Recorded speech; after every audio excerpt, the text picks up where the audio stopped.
Zika virus का पहला मरीज महाराष्ट्र में पुणे जिले के पुरंदर तहसील में मिला है। उसका इलाज भी हो रहा है। इस बारे में बात करने के लिए हमारे साथ राज्य के स्वास्थ्य विभाग के सर्वेक्षण अधिकारी डॉक्टर प्रदीप आवटे सर है।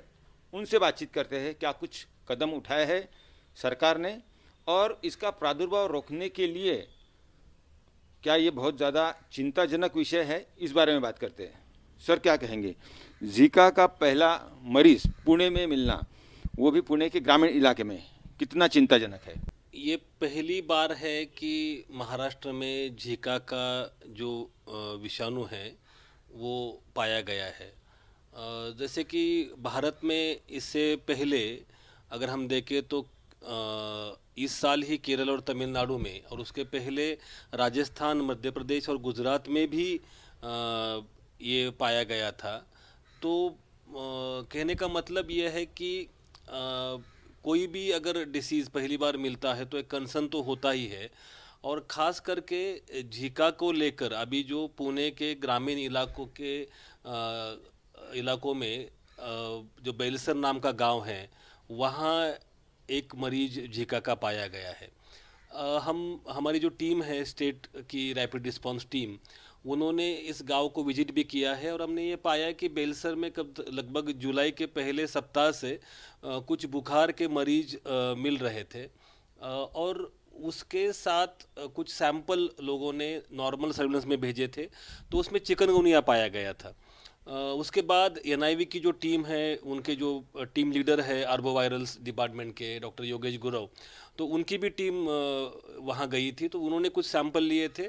उस सैंपल में से एक महिला का सैंपल जो है उसमें झीका का वायरस पाया गया और इस महिला को झीका के अलावा चिकनगुनिया भी है।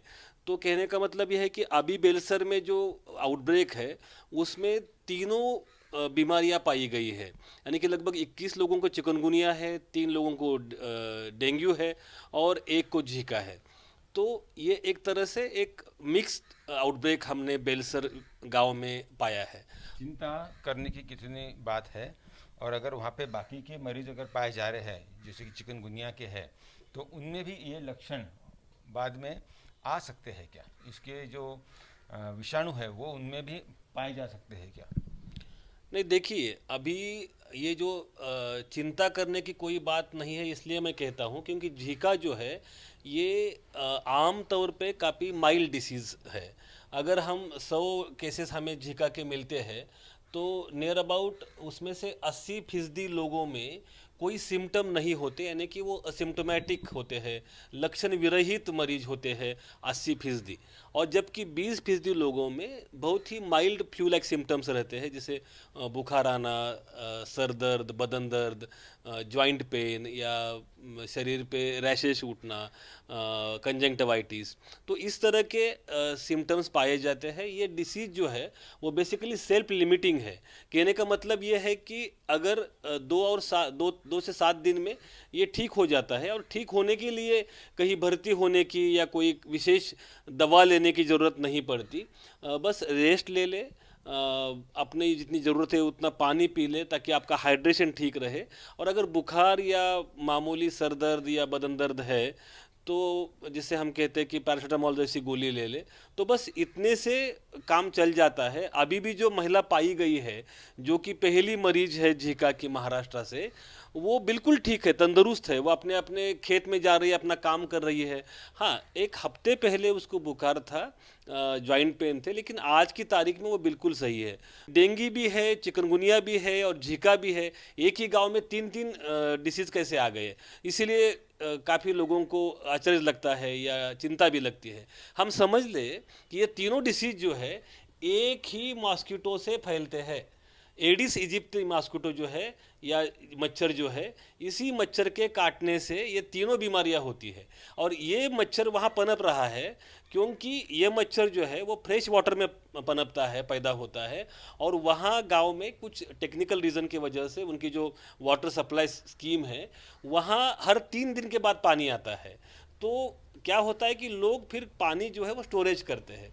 आप पानी स्टोरेज करते हैं लेकिन उसको ढकते नहीं ठीक से, तो वहाँ फिर वही फ्रेश वाटर में ये एडिस पनपता है। तो वो वहाँ पाया गया था 8-10 दिन पहले काफ़ी, तो इसके कारण वहाँ ये बुखार और ये बीमारियाँ फैली हुई है। आपने कहा कि फ्रेश पानी में वो बढ़ता है, तो कितना कम से कम पानी आवश्यक है इस मॉस्किटो को, इस मच्छर को पनपने के लिए? इन्हें कितना पानी ढक के रखना चाहिए? किस प्रकार से इसके ऊपर सावधानी बरतनी चाहिए? देखिए, अब इसमें क्या है कि ये जो है एडिस का जो मॉस्किटो है या मच्छर जो है एडिस, वो बहुत ही कम पानी में भी पनप सकता है। जैसे आपने देखा कि आपके नारियल का आपका छलका जो है वो गिरा हुआ है, कहीं कहीं आपके जो डिस्पोजेबल कप्स है वो इधर उधर गिरे हुए हैं, या आपका पानी पीने का बोतल है उसके ढक्कन पड़े हुए हैं। तो इनमें वो क्या होता है कि बारिश का जो पानी है उसमें जमा होता है, और उतना पानी ये डासों को अपना एक जो लाइफ साइकिल है वो चलाने के लिए पर्याप्त होता है। इसीलिए हमें देखना है कि हम घर में जो पानी रख रहे हैं, जैसे कि बर्तन के लिए या कपड़े धोने के लिए, वो भी ठीक से ढक ले। लेकिन जो हमारे इर्द गिर्द ऐसे चीज़ें पड़ी है और वहाँ जो पानी बरसात का जमा हो रहा है, तो वो भी स्वच्छता हमें करनी चाहिए कि वहाँ ये ना रहे। तो अगर ऐसा हम करते हैं तो नेचुरली वहाँ के जो मच्छर पैदा होने का जो प्रमाण है उस पर हम काफ़ी हद तक नियंत्रण ला सकते हैं। ये जो पानी होता है उसको जैसे ढकना एक उपाय है, इसके अलावा उसके ऊपर कोई प्रकार की दवाई छिड़कना भी कुछ हो सकता है? देखिए, इसे हम कहते हैं इंटीग्रेटेड वेक्टर मैनेजमेंट, यानी कि वो जो वेक्टर है, जो मच्छर है, उसको कंट्रोल करने के लिए हम 3-4 अलग अलग ढंग से तरीके से काम करते हैं। पहला तो देखिए, जिसे कहते हैं हम माइनर इंजीनियरिंग, कि जहाँ भी पानी बरसात का इकट्ठा हुआ है तो उसको या तो हम बहा दें या उसको बुझाए हम ठीक से, या जो नहीं बुझा सकते वहाँ उसमें हम लार्विसाइडल टेमीफॉस उसको उसमें लगा सकते हैं, या जो बहुत बड़े जहाँ पानी इकट्ठा हुआ है वहाँ गप्पी फिश जो कि लार्विवोरस फिश है, जो तो वो भी वहाँ छोड़ सकते हैं। उसके अलावा हम फॉगिंग करते हैं घरों में जाकर, ताकि जो बड़े मॉस्किटो है उनको हम नॉक डाउन कर सके, तो इसलिए फॉगिंग भी करते हैं। उसके अलावा मच्छरदानी यानी बेड नेट यूज़ करना, पर्सनल प्रोटेक्शन भी जरूर बात है, तो वो भी है। तो कहने का मतलब है कि माइनर इंजीनियरिंग है, केमिकल मेथड्स है, बायोलॉजिकल मेथड्स है गप्पी फिश जैसी, और पर्सनल प्रोटेक्शन है। तो अलग अलग ढंग से, इसीलिए हम इसे कहते हैं कि this is integrated way of vector management. तो इस तरह से हम ये कर सकते हैं। फर्टिलिटी कितनी हो सकती है? जीका बिल्कुल ही मामूली बीमारी है। अभी तक जितने भी आउटब्रेक हुए हैं कहीं भी जीका से मौत रिपोर्ट नहीं हुई है। तो जीका में मृत्यु अभी तक तो नहीं पाया गया, और कहीं भी गंभीर या कॉम्प्लिकेटेड केसेस भी नहीं मिले हैं। एक दूसरे से फैल सकता है क्या, या सिर्फ मच्छर के काटने से ही ये फैलेगा? देखिए कि ये मच्छर से काटने से ही फैलता है। जैसे अभी ये दूसरी एक इसकी ये है एस्पेक्ट है कि कई बार ये है कि जिसको हुआ है उसके अलग अलग सिक्रीशंस में, स्रावों में ये पाया जाता है। तो जैसे पुरुष का वीर्य है, सीमेन है, तो उसमें भी ये पाया जाता है। तो उससे भी ये फैल सकता है, ऐसी एक संभावना, या माँ से बच्चों को हो सकता है। लेकिन जैसे मैंने कहा कि इस पर बाकी स्टडीज़ जो है वो काफ़ी होनी बाकी है। लेकिन जैसे अभी हम ये कह रहे हैं कि इसीलिए शरीर संबंध रखते हुए जो प्रिकॉशंस लेनी चाहिए, कंडोम्स और ये, तो उसके बारे में भी लोगों को 1-to-1 हम जो इंटरपर्सनल कम्युनिकेशन है उसमें ये बात कर रहे हैं। क्योंकि ये नया वायरस है तो उसके बारे में अभी बहुत जानकारी हाथ में आनी है और वो कंफर्म भी होनी है।